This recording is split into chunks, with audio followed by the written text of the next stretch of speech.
जैसे हम लोग किसी चीज़ को पाने का लक्ष्य बना लेते हैं और अगर वो पूरा नहीं होता है तो हम उसे भूल जाते हैं, टूट जाते हैं, धीरे धीरे करके भूल जाते हैं। हाँ। आपने भी मोक्ष मार्ग में बढ़ने का लक्ष्य बनाया था, उसके बीच में भी कई अड़चने आई। अगर व्रत लिया था तो आचार्य भगवान ने पढ़ने के लिए बोला, और जब दीक्षा ली थी तो माता पिता घर ले गए। तो आपके साथ भी ऐसा हुआ है कि आपको अपने लक्ष्य के प्रति भड़कावा आया? लक्ष्य के प्रति मतलब भड़कावा आया, डर कि मतलब। अच्छा, डर।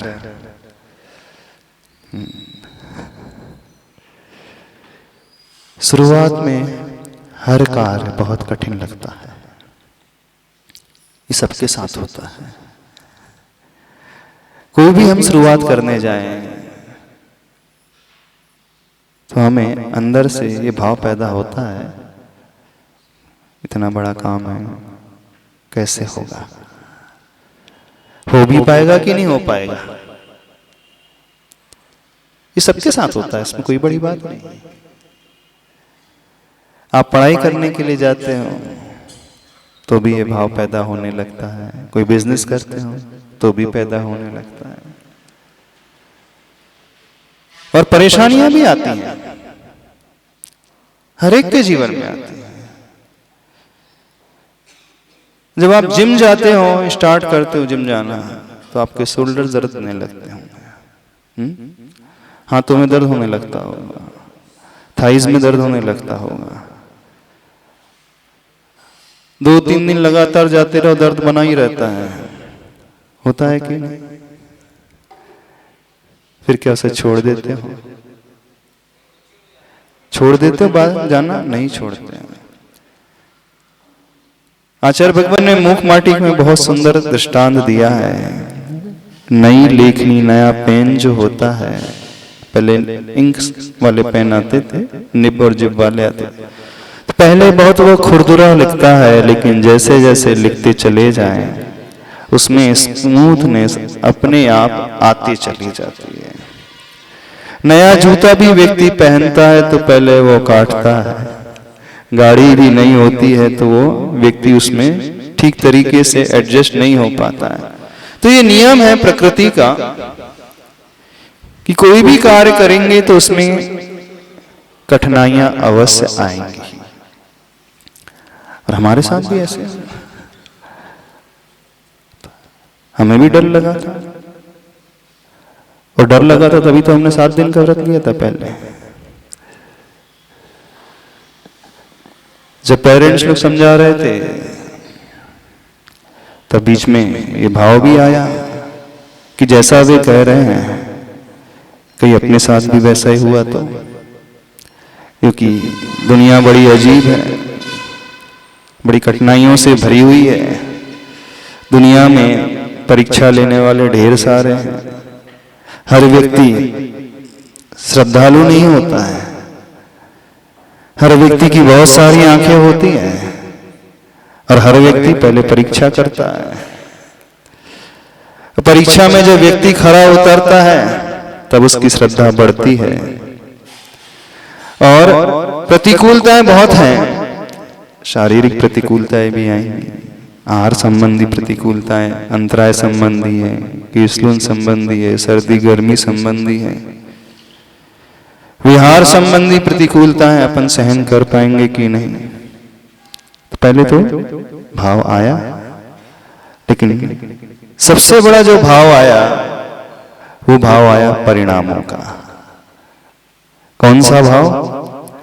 क्या हम अपने परिणामों को दृढ़ रख पाएंगे भी कि नहीं? क्या वैराग्य बना, जो वैराग्य पैदा हुआ है वो एज इट इज मेंटेन रहेगा भी कि नहीं? कि माहौल को देख करके, चकाचौंध को, वातावरण को देख करके, दुनिया को देख करके अस्थिरता तो नहीं हो जाएगी? ये भाव भी आया। इस कारण हमने कभी भी शुरुआत में बहुत बड़ा कदम बिल्कुल नहीं उठाया, बहुत छोटा छोटा कदम उठाते चले गए, और छोटे कदम उठा करके अपनी टेस्टिंग करते चले गए कि हम कितने खरे उतर रहे हैं। और एक टेस्टिंग होती है अनुकूलताओं में, और एक टेस्टिंग होती है, एकदम प्रतिकूल वातावरण है।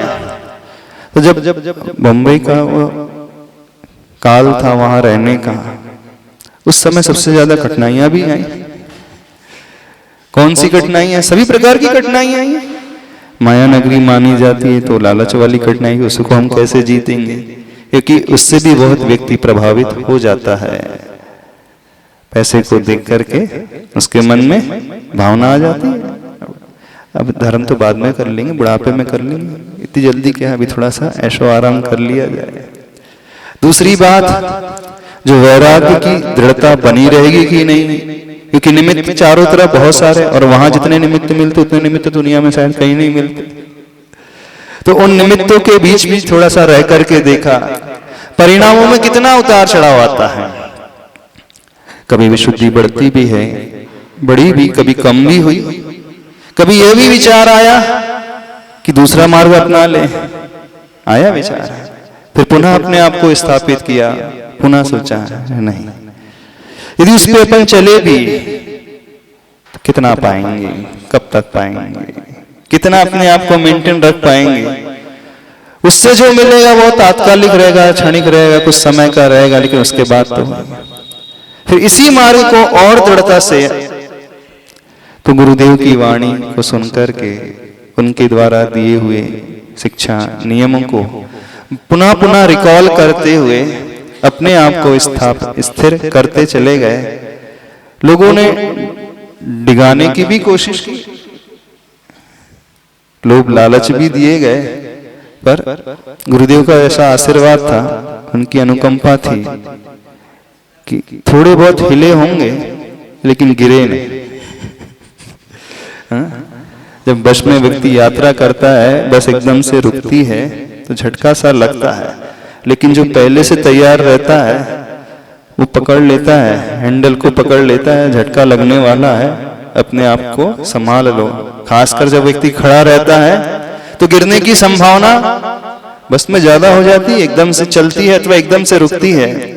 तो हमारा जो अपर पोर्शन है बॉडी का, वो तो एयर में ही रहता है, तो उसके अनुसार मूवमेंट होता है। जो नीचे होता है वो बस के पर कांटेक्ट में रहता है, वहां तो कोई परेशानी नहीं। तो ऐसे ही जीवन के साथ भी आए, तो ऐसे प्रसंग भी घटे, लेकिन दृढ़ता बनाते रहे, आचार्य भगवान को याद करते रहे, और उसका परिणाम है कि यहाँ तक अभी आ ही गए हैं। तो आचार्य भगवान की ये विशेष महती अनुकंपा रहे।